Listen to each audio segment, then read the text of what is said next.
A very good evening to each one of you. In the name of our Lord and Savior Jesus Christ. Amen. What a wonderful Lord and Savior we serve.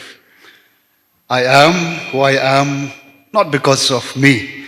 It's all because of Him that I'm able to stand before you. And at this time, I just want to say thank you to the Cookie worship service, New Delhi, right from the two reverends who are here, the elders of the church, the young ones who are present here, and also the old ones. And it is indeed an honor and a privilege for me to stand before you, especially as we approach that day where the whole world remembers the birth of our Lord and Savior, Jesus Christ. Thank you, Brother Baite, for introducing me to your congregation. Well, like he rightly said, I just want to share a few things about myself before we all, listen to what the Lord has to speak to each one of us this evening through this servant who's standing before you. Well, yes, I am a teacher by profession. And besides teaching, what I like is, to preach and to teach the Word of God. And that is what I've been doing, for many, many years. But then, what led me to politics? I'm into politics just 3 years now. I am totally new to politics. But when I saw the condition of our state, it really pains me. A state that was once upon a time, a state which is, I would say among the small states, it was one of the, in the top in many areas. But now our state, Meghalaya, is one of the poorest states, a state which is on the decline. And in fact, reports from various government institutions puts our state right down the bottom. Among the 10 small states in the country, we hold the position of either number 9 or number 10. Be it in education, be it in health, be it in agriculture, you name it. In governance, we are right at the bottom. And to see all of this, because, I am just 15 days older to the States, born in 1972. And I've, seen the state grow up together with the States, and it really pains me to see my state going down. And that is why I took a decision, along with a friend of mine, that we should do something. And how can we overcome this challenge? Well, I thank God for bringing this friend of mine he is all into politics for quite some time now, but he's one of the very few politicians these days who stick to the Word of God, who understands politics as divine. Politics is something which is divine and ordained by God. And he had called me way back in 2010, but I said, no, you continue on that road, and I'll continue on this road as a teacher and a man of God. But in 2020, when we got together again, looking at the condition of the states, while the state was celebrating 50 years of statehood, we saw the state, on every parameter, we were down, right down the bottom. That's when we said we have to do something. And the only solution to the problem that the state is facing is through the Word of God. By turning to the Word of God, applying the principle of governance that God has given right from the time of Moses. And so I entered politics. People say, how can that man who stands in the pulpit every now and then, who teach the word of God, why does he want to dirty himself? Because politics is dirty. But then I did not listen to anyone.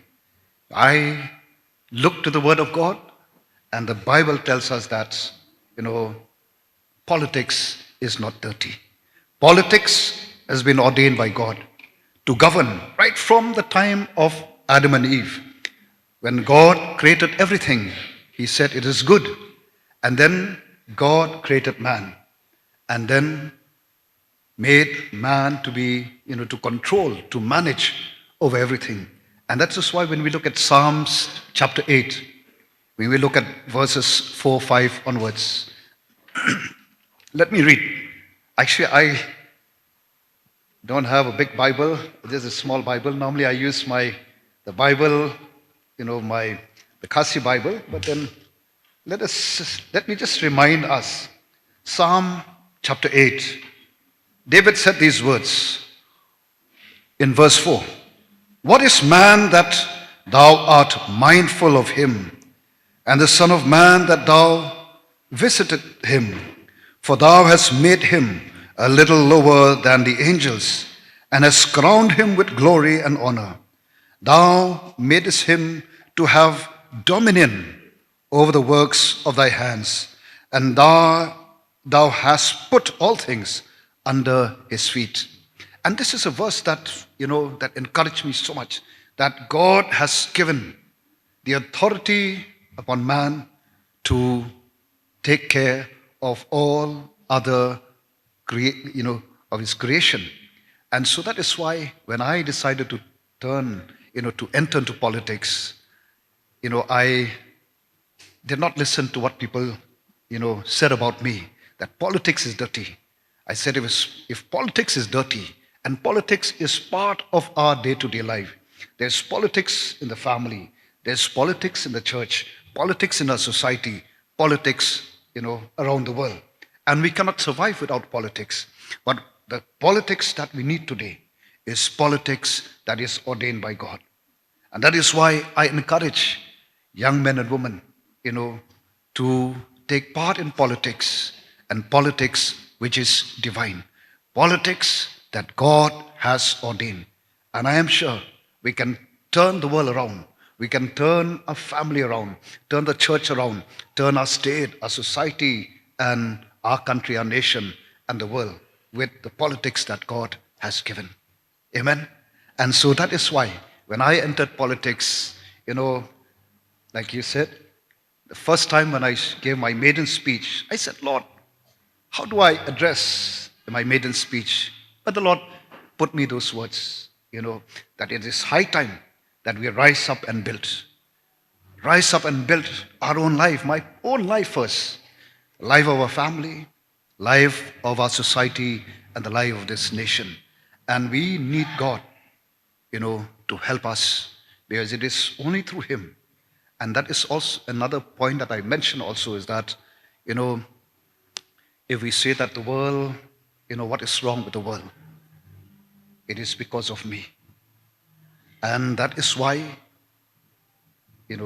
Solomon, he said that a nation without a vision will perish. When we don't have a vision in our life, we will surely perish. And the vision for us is the vision that God had, to see that this entire world is filled with His glory. And that is why I get that strength to stand every time that I have to speak, to praise God and to glorify God, because that is what I am, who I am. It's all because of Him. If I don't put God first in my life, everything is meaningless. So, dear brothers and sisters, just a little bit about myself. So, I hope that, God willing, we can see a new Meghalaya in the years and days to come. Because our party, the Voice of the People Party, is just 3 years old. And I tell you, there are miracles and miracles happening. In my election campaign, I praise God. When I go for my election campaign, I always speak the word of God. And then, I came to know that there is a person who is not a believer who accepted Christ attending the election campaign. This is our God. He can turn things around. Nothing is impossible with him. Amen. So before we listen to the message from the Word of God, which I want to share with you, and this message is, since we are into Christmas, entering the month of, the seasons of hope, the season of love. So I also would like to share something related to Christmas. Okay. So, but before that, shall we all put our hearts together and turn to the Lord in prayer? Oh Lord, our Heavenly Father, I just want to thank you and praise you, Lord, for giving us this time and this privilege to be in this holy sanctuary. And for me, Lord, as your servant, to share your word, Lord. I pray, Father, that you would anoint each and every word that comes out from the mouth of your servant, so that each and every word that comes out will enter the heart of your people, Father, and touch each and every one who is present in this holy sanctuary. For I ask all of this in the name of our Lord and Savior, Jesus Christ. Amen. Well, whenever December comes, most of us are always in a joyous mood, in that mood where we feel so good. We're always happy. I'm always happy the moment Christmas comes. In fact, right from November, I start playing Christmas songs. And, I would listen to Christmas songs, almost given a chance 24/7.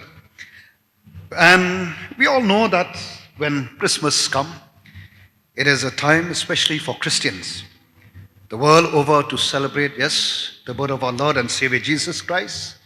And also it is a time where we look forward for the new year. And when we ask ourselves the question, what is Christmas? Well, we can explain Christmas in so many ways, right? And one way in which we can explain Christmas, or to tell people what Christmas is all about, well, we always see that whenever Christmas time comes, there is always, along with Christmas, comes the gift, right? Christmas and gifts, they go together. Because we say that, especially children, when there are no gifts, there is no Christmas. So when Christmas time comes, then children, they expect gifts, and which is also true. But when we talk about gifts, normally we only talk of, or we express gifts in terms of, tangibles, something that we can touch, something that we can see.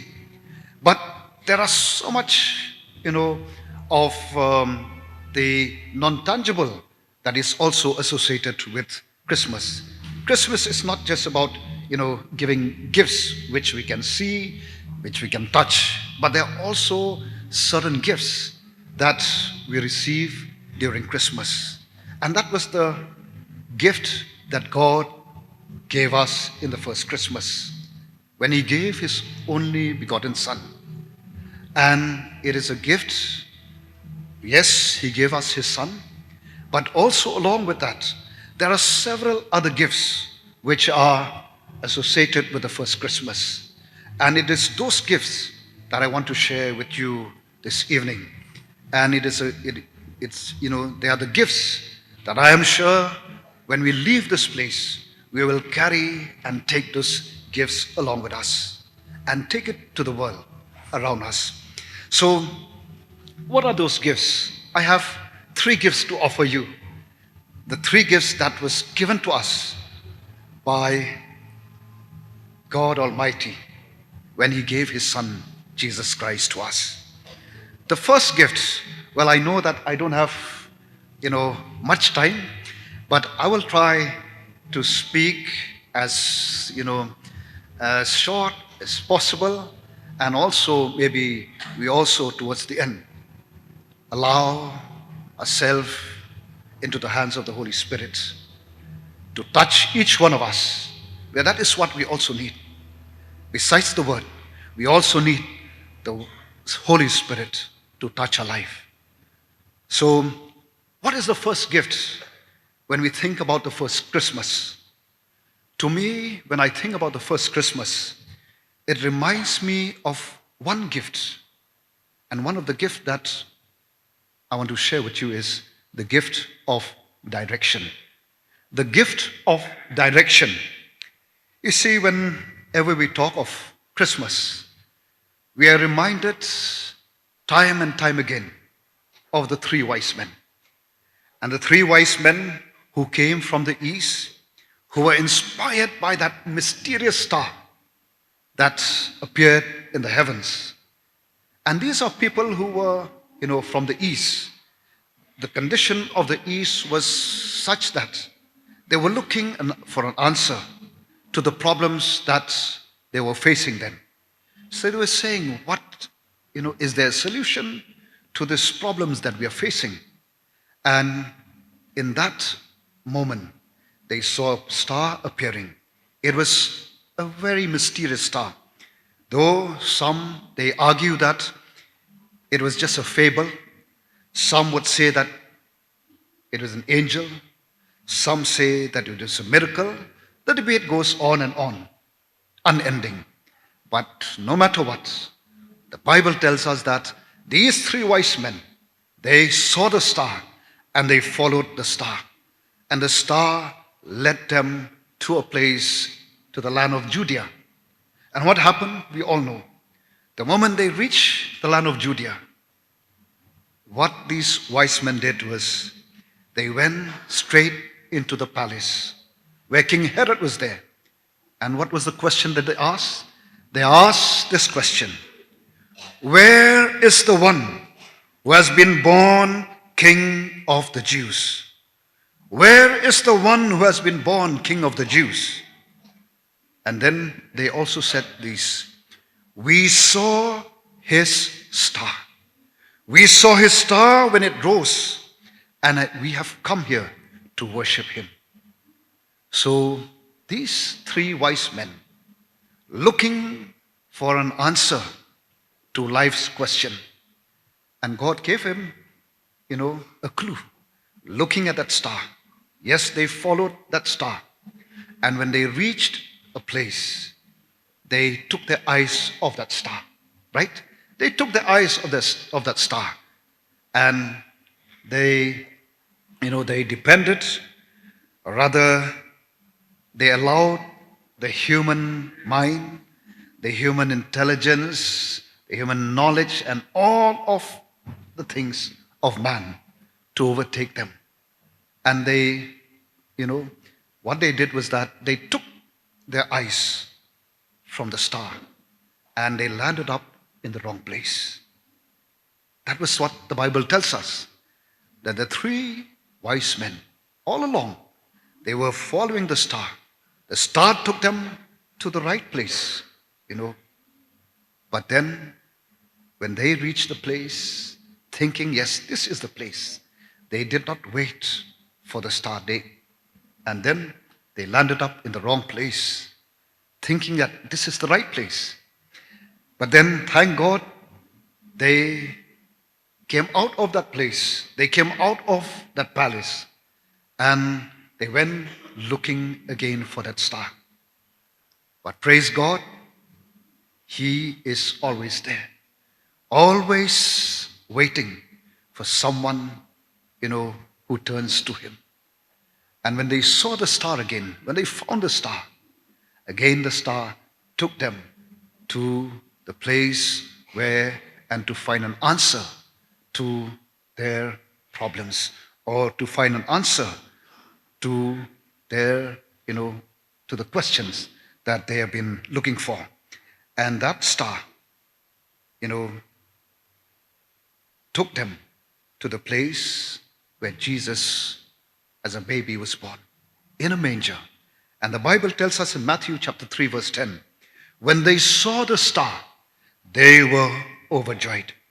When they saw the star, they were overjoyed. Why?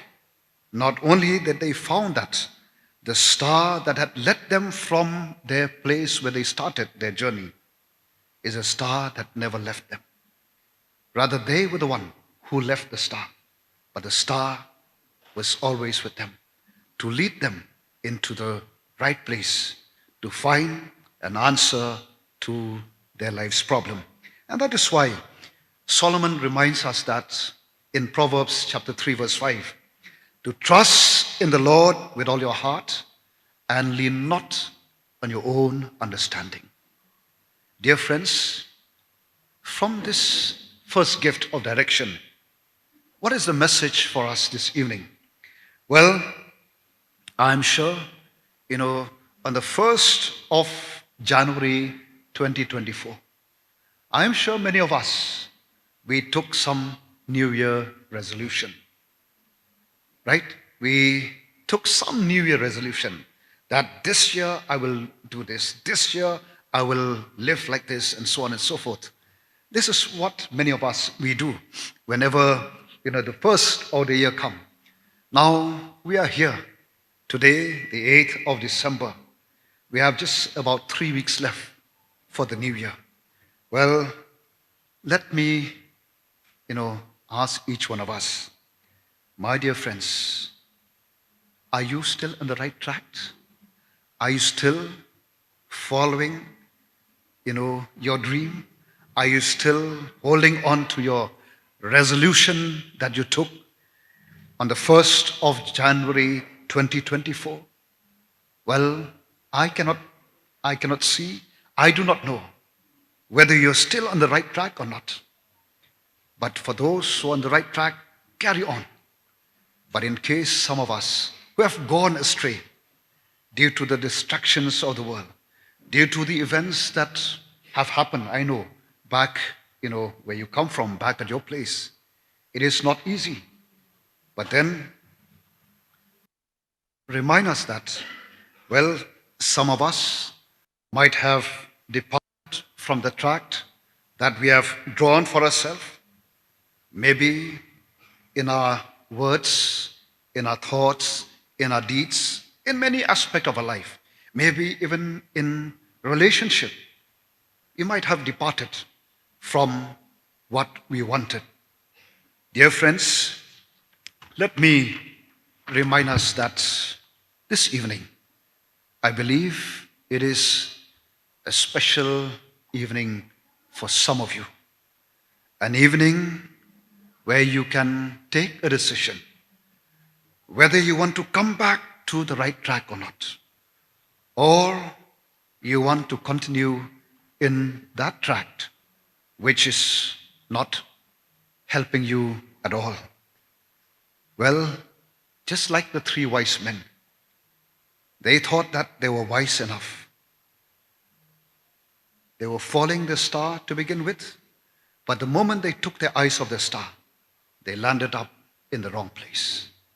I don't want, I'm sure God, our Lord and Savior, He knows each one of us. He sees and He knows the path that we are treading right now. And we cannot hide from Him. We cannot, lie to God. Let us be honest to ourselves. And let us take a decision. I invite you to take a decision this evening to turn away from all wrong path, even though you may think that it is right. But God wants us to turn away from those paths, which I'm sure you know, I know, whether it is right or wrong. And God knows whether we are on the right track or not. Let us be like the wise men and come out from that path which is not right and search for the star, who is Jesus Christ, our Lord and Savior, who said, I am the light of the world. Whoever follows me will never walk in darkness, but will have the light of life. This is the first gift that the first Christmas gave to mankind. The gift of direction. And this is what we need in today's world. To be led by this light, the everlasting light of Jesus. And we have this word of God, which is a light to our path, you know, a lamp to our feet and a light to our path. And if we stick to this word, we will never go wrong. We will never go astray in our life. And it is up to each one of us to examine our life, examine ourselves. Are we in the right track or not? Are we in the track that God wants us to be? If not, let us once again, like the wise men, take a stand to say, no, I will come out from that palace and again look for the star. And that star is always waiting for us to take us by the hand and lead us into the path of righteousness, into the path where Jesus said, once again, I am the light of the world. Whoever follows me will never walk in darkness, but will have the light of life. The second gift that I want to share is the gift of love and compassion. The gift of love and compassion. We all remember the story about Joseph and Mary. The Bible tells us that Joseph, along with his wife Mary, who is pregnant, they left the town of Nazareth and they had to go to Bethlehem in order to register themselves for the census that was being conducted then by Caesar Augustus, who ordered that a census is to be taken. So every person should go back to their native place. And so they left Nazareth and went to Bethlehem. And the Bible tells us that in Luke chapter 2 verse 6, Luke chapter 2 verse 6, while they were there, the time came for the baby to be born. But then there was no room for them in the inn. While they were there, that was in Bethlehem, the time came for the baby to be born, but unfortunately, sadly, there was no room for them in the inn. My dear brothers and sisters, if we go back to the Jewish culture, if we go back to what Moses, what Moses told the Jewish people, told the chosen one, the Kahal, another name for the people of Israel. When we look at the Bible, Deuteronomy chapter 10 verse 19, God told the Israelites, love the stranger. In other words, love any stranger that comes to you. And in Leviticus chapter 19 verse 33, it says that if a stranger dwells with you in your land, you shall not mistreat him. If a stranger dwells with you in your land, you shall not mistreat him. But what happened when Joseph and Mary, who was about to give birth, the Bible tells us that there was no room for them in the inn. A denial of hospitality during that, in that time when Jesus was about to be born. We can say that it is quite outrageous. It is against the culture of the Jewish people. But sadly, till today, this thing is still happening. It is still happening till today. We see a world that seems to have forgotten the commandments of God. I'm talking about in the time of before Jesus was born. People who followed the commandments of Moses. But then the same people, they denied a place to a woman who is about to give birth. And when we look at the world today, don't you see the same thing happening in the world today? I see the same thing that is happening in the world today. Yes, the world has advanced so much in terms of knowledge, in terms of technology, in many things, We have advanced so much. But then, at the same time, we have failed in the basic of life, to care for one another. But thank God, on Christmas, the first Christmas, it reminds us that for God so loved the world that he gave his only, or presented his one and only Son. And whoever so believeth in him shall not perish, but have eternal life. I ask a question to myself. Why would God send his only begotten Son to such a world which is so evil, a world which is so crooked, a world which is so selfish, a world without kindness, without compassion, without empathy? Why would God send his Son to such a world? Imagine. And the only reason is to show the world the essence of love. What is the real meaning of love? God sent his only begotten Son to show the world what true love is all about. The love that is all about sacrificing, the love that is unconditional, which is manifested in the birth and also in the death of our Lord and Savior Jesus Christ. And the Bible tells us this, that in John chapter 15 verse 13, John chapter 15 verse 13, greater love has no one other than this, that he laid down his life for his friends. This is the love that God gave us in his Son. Greater love has no one other than this, that he laid down his life for his friend. Dear friends, dear brothers and sisters, yes, we have, like I said in the beginning, we have just about 3 weeks left for 2024, to be history.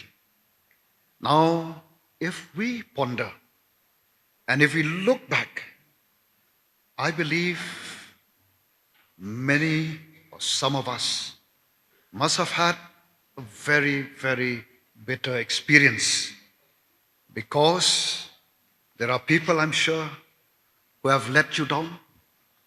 There are people who have cheated you. There are people who have made you so angry that you can never forgive them and you can never forget them. I'm sure as a community, you must have gone through so much pain, so much of anger, so much of bitterness, so much of, of being cheated, being let down by people who maybe you thought that they will be, come to your rescue. And when we encounter such a thing in life, I'm sure many of you are deeply hurt, are deeply wounded in your heart, and I'm sure there is a deep scar within you.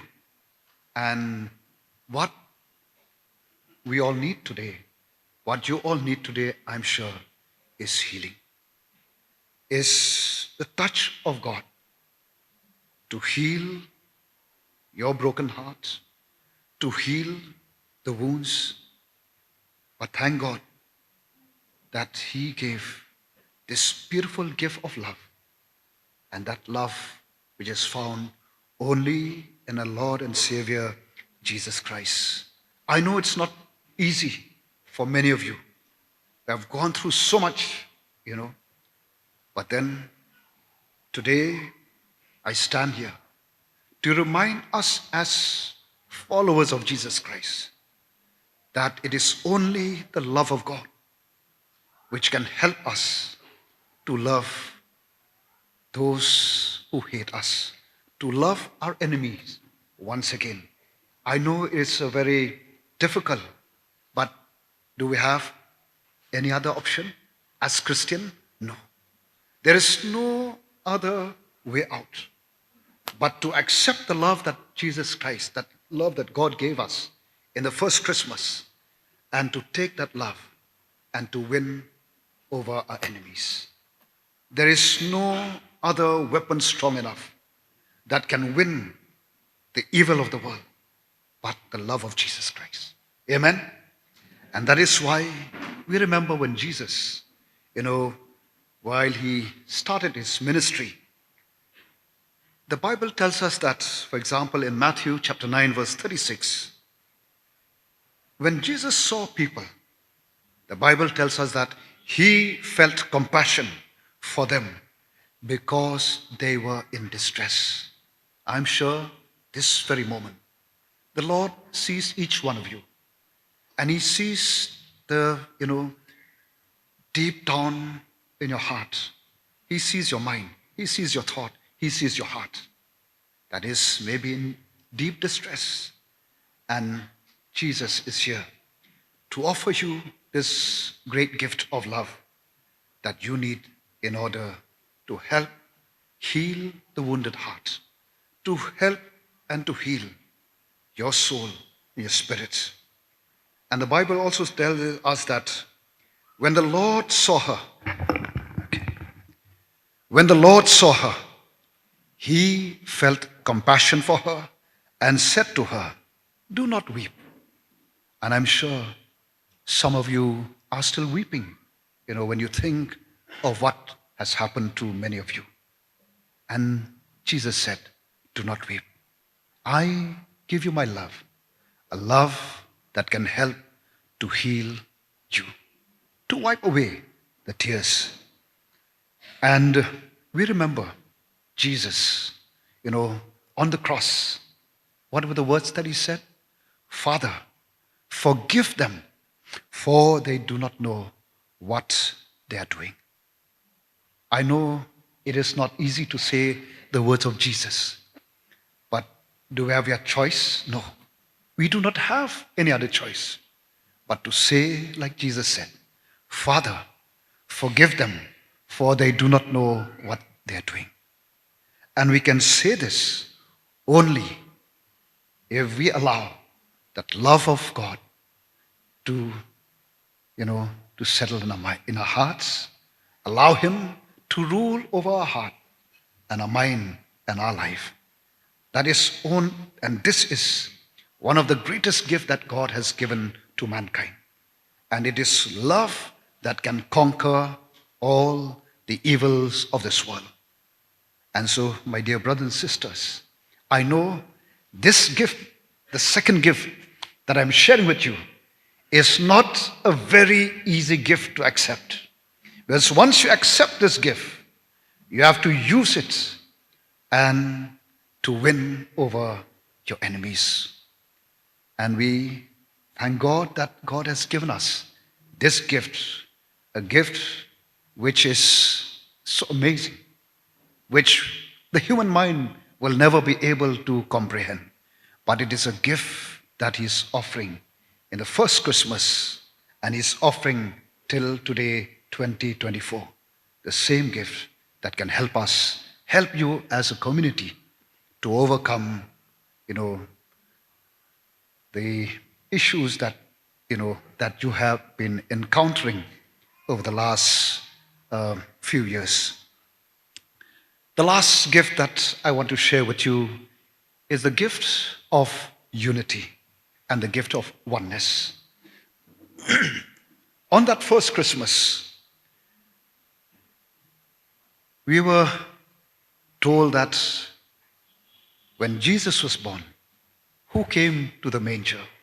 We had the 3 wise men, we had the shepherds, and we had the angel also coming. Heaven and earth came together to this one place, in Bethlehem, to worship this baby Jesus, to come and kneel before baby Jesus. Now, when I think about that first Christmas, seeing the angels coming, the 3 wise men coming, and the shepherds all coming together, it is simply a reminder that with Jesus, there is no distinction, no discrimination in terms of caste, creed, position. All came together to that manger to worship this King of Kings and the Lord of Lords. And there are several passages, in fact, in the Bible that tells us that, wherever Jesus went, people would flock and follow Jesus. And that is why, Jesus said those words that in John chapter 12, verse 32. But I, John 12, verse 32, but I, when I am lifted up from the earth, I will draw all men to myself. But I, when I am lifted up from the earth, I will draw all men to myself. What is the meaning of this? Well, friends, recently, the BBC Global Survey, in this survey, it tells us this, that 3/4 of the world, 3/4 of the world today is highly divided. 3/4 of the world is highly divided. Divided on political factor, religious factor, caste, rich and poor, indigenous, immigrants, color of skin, wealth, possession, etc., etc. So 3/4 of the world is now a world which is highly divided in terms of color, caste, creed, religion, the community that we belong to, the place where we come from, in terms of our position, in terms of education, and so on and so forth. This is the world that we are living today.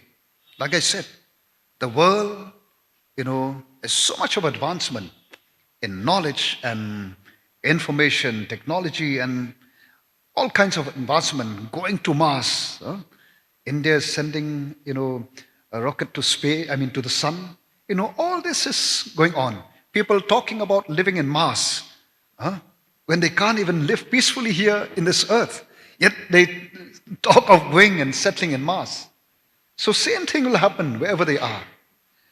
Well, all these, these facts, all the survey that was conducted by BBC Global Survey, it presents to us a future that is not at all bright. A future that is dark, a future that is a gloomy one. There is so much of division, so much of discrimination that we see in this world today. And it is happening even back in our own place. Now, when we really look at the world, sometimes we wonder, is there any solution to this problem? Is there any hope to the world? When 3/4 of the world is full of problem, is highly divided, the question is there any hope for the future? Is there any hope for the future? Well, maybe to many, the answer would be no, but thank God that the first Christmas reminds us that, yes, there is hope to this world. Only if we accept the gift that God gave us, the first Christmas, to draw something good from that first Christmas, where people from all walks of life, they came together. Surely, for God so loved the world. God never said that for God so loved the Christian. No. God loved the world so much that He gave His only begotten Son. And therefore, my dear friends, what I can very well say 100% with full authority, that in Jesus Christ, there is no caste, no creed, no division, no discrimination whatsoever. In Jesus Christ, we see there is oneness. As Paul wrote in his letters to the Galatians, chapter 3, verse 28. Galatians 3:28, he says, "There is neither Jew nor Greek, there is neither slave nor free, there is no male and female, for you are all one in Christ Jesus." All are one in Jesus Christ. And what God gave to the world on that first Christmas is indeed a gift that we all need today more than in any times, gone before us. What we need today is the love of God that can unite us and to bring us as one. And this is what our society needs. Our family, there is so much of broken family in today's world, broken relationship. And this, as I say, charity begins at home. Let it begin with me first. Let my mind, my heart, and my body be united, so that whatever I think, whatever I do in, led by that love, led by, God, the Trinity. God the Father, God the Son, and God the Holy Spirit. That is what I believe we all need in today's world. And so, these are the three gifts that I just thought, let me share with you, as children of the living God. And it is up to you, my dear friends, to accept these gifts. And that is why, before I take my seat, I would like to invite each one of us to ponder and think in the light of these three gifts that I had just presented to you. A gift that was presented to us 2,000 years ago. And I believe that there are areas in your life that this message that I've just shared with you is speaking to some of you. Some of you, I'm sure, you need the gift of direction to change the path that you are in right now and to come back to the path of our Lord and Savior Jesus Christ. Some of you, I know that you have forgotten or given up the meaning of love. Tonight, God wants to give you back the love that you have lost. And tonight, God wants to give you once again the meaning of unity and oneness. This is what we all need in our world today. Well, I know it is not very easy again to leave the past behind, but then we have no other way out but to move forward. And we can do so, as the word of God says that, "I am the Lord, the God of all mankind, and is anything too hard for me?" Nothing is impossible with God. I know some of you may say, "It is too difficult for me to leave my past behind, to take this gift of love and use it against my enemy." I know it's not easy, but then let me remind each one of us that, Matthew chapter 19, verse 26, Jesus looked at them. I'm sure he's looking at each one of us this evening. And he said, "With man, this is impossible, but with God, all things are possible." And that is why Paul, in his letter to the Philippians, he said in chapter 4, verse 13, "I can do all things through Christ who strengthened me." And therefore, if anyone is in Christ, he or she is a new creation. Amen. This is the gift of the first Christmas, and I am sure it is a gift that we all need to take back with us before we leave this holy sanctuary.